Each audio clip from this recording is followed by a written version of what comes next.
Welcome to new Prajasakti. Veldurthi పట్టణం నందు దొంగలు హల్చల్ సృష్టిస్తున్నారు.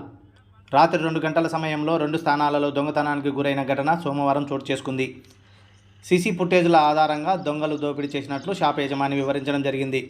కర్నూలు జిల్లా వెల్దుర్తి పట్టణం 14వ వార్డు నందు రైల్వే ట్రాక్ పక్కన షెల్ షాప్ నందు దాదాపు 1,50,000 విలువ గల సెల్ ఫోన్లు దోపిడీకి గురయ్యాయి. అదేవిధంగా కొత్త బస్టాండ్ నందు రేడియం షాపు మరియు చికెన్ షాపుల తాళాలు పగలగొట్టి రేడియం మిషన్ 2,000 నగదు రూపాయలను చోరికి గురైనట్లు విశ్వనీత సమాచారం. వెల్దుర్తి ఎస్ఐ సునీల్ కుమార్ దొంగతనాలకు గురైన స్థావరాలను పరిశీలించడం జరిగింది. వెల్దుర్తి పట్టణంలో విచ్చలవిడిగా దొంగతనాలు జరగడంతో స్థానికులు బెంబేలెత్తుతున్నారు. స్థానిక పోలీసులు రాత్రిపూట గస్తీలు కొనసాగించి ప్రజలకు మనోధైర్యం కలిగించాల్సిన అవసరం ఎంతైనా ఉందని పలువురు అభిప్రాయపడుతున్నారు.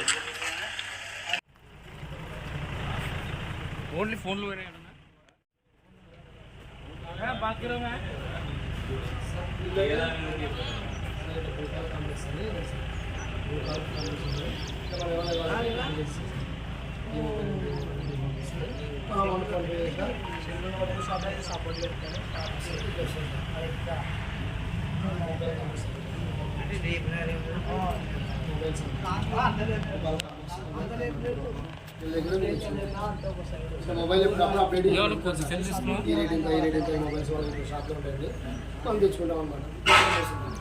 ఎప్పుడప్పుడు అప్డేట్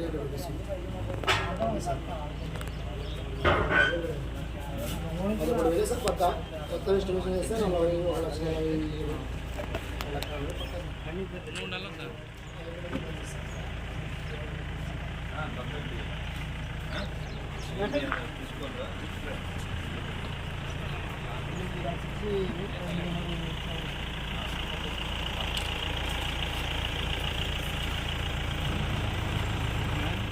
శివర పెడితే బుద్ధుల ప్రేమకి అంత వ్యాపారం వ్యాపారం